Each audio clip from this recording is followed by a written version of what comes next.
नमस्कार, मैं धनराज योगी। इस वक्त हूँ राजस्थान के जयपुर में एक परीक्षा सेंटर पर, जहाँ रीट यानी शिक्षक भर्ती परीक्षा है वो आयोजित की जा रही है। करीब 48,000 पदों पर 9 लाख अभ्यर्थी है वो अपनी किस्मत को आजमा रहे हैं। पूरे राजस्थान में 11 जिलों में करीब 3,000 सेंटरों पर ये परीक्षा आयोजित की जा रही है। लेकिन उससे पहले ही जोधपुर में एक मैरिज होम में करीब 4 से 5 अभ्यर्थी है वो परीक्षा शुरू होने से पहले ही, सुबह की पारी से पहले ही करीब 8:30 बजे पेपर है हल करते हुए पकड़े गए हैं। तो अभी जो एसओजी की जांच है वो जारी है। इस विषय में पुलिस प्रशासन है वो जांच कर रहा है कि कहां तक वो पेपर सही है या असली है, नकली है।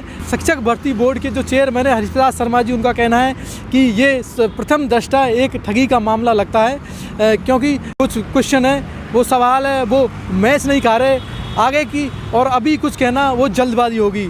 तो ये सब एक जांच का विषय है। लेकिन अगर आप देखोगे राजस्थान में कोई भी भर्ती परीक्षा है वो बिना अपवाद के कुछ और शांति से आयोजित नहीं होती है। कुछ न कुछ षड्यंत्र या पेपर लीक है वो एग्ज़ाम होने से पहले ही बाज़ार में आ जाता है, मार्केट में आ जाता है और सोशल मीडिया पर वायरल हो जाता है। अभी कुछ समय पहले CHO का पेपर हुआ था, उसमें भी जो पेपर है वो आ गया था, लेकिन उसमें भी अभी जांच जारी है। प्रशासन कह रहा है कि उसमें अभी तक कोई एसओजी अपने निर्णय पर नहीं पहुंची है, वो भी पेपर अभी रद्द नहीं किया गया है और अभी शिक्षक भर्ती परीक्षा चल रही है।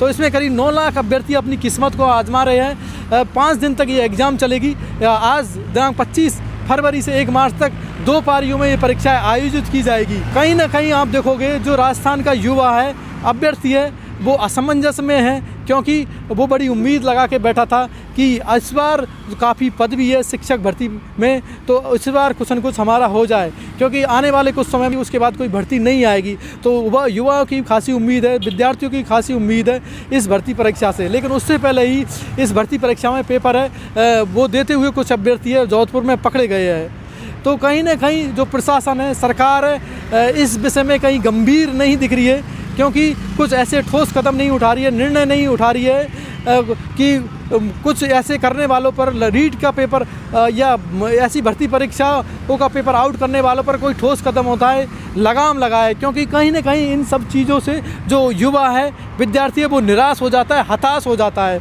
और कुछ इन परीक्षाओं से हताश और निराश होने के बाद कहीं कुछ न कुछ वो गलत कदम उठाने को मजबूर हो जाता है, आत्महत्या तक कर लेता है।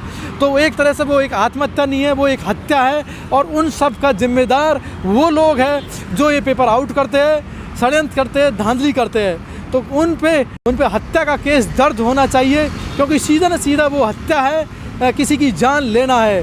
क्योंकि विद्यार्थी है वो अपना जी जान लगा के मेहनत से पढ़ाई करते हैं, पैसा है उधार लेते हैं, कर्जे में लेते हैं, और उसके बाद वो एग्ज़ाम की तैयारी करते हैं। क्योंकि करीब 5 से 10 साल युवा है वो भर्ती परीक्षाओं में लगा देता है इस उम्मीद से कि कहीं ना कहीं हमारा सिलेक्शन होगा, इस बार नहीं तो अगली बार सिलेक्शन होगा, और कर्ज लेके घर में पैसे ना होते हुए भी कंगाली में ज़मीन बेचकर भी अपनी परीक्षा की तैयारी करता है। लेकिन जब ऐसी घटनाएं सुनता है कि पेपर आउट हो जाते हैं, षड्यंत्र हो जाता है, तो वो निराश हो जाते हैं, हताश हो जाते हैं। तो हम सरकार से भी और ऐसे लोगों से भी कहना चाहेंगे कि युवाओं की उम्मीदों पर पानी ना फेरे, उन्हें मायूस ना करे, घपला ना करे, षड्यंत्र ना करे, क्योंकि सिर्फ आप कुछ चंद पैसों की खातिर, रुपए की खातिर आप खुश हो जाओगे, लेकिन युवाओं की, विद्यार्थियों की उम्मीदें मिट जाएगी, क्योंकि सब कुछ उनकी इसी आस पर टिका हुआ है। क्योंकि अपनी ज़िंदगी के करीब 5 से 10 साल वो इसी उम्मीद से लगा देते हैं इन भर्ती परीक्षाओं में, और एंड में कुछ ना कुछ नहीं मिलता है। तो इस दिशा में सरकार को भी सोचना चाहिए, देखना चाहिए कि इस तरह की हरकतें वो बार बार ना हो और विद्यार्थी है वो ठगासा महसूस ना करें। तो मैं धनराज योगी, DNY बर्ड, जयपुर।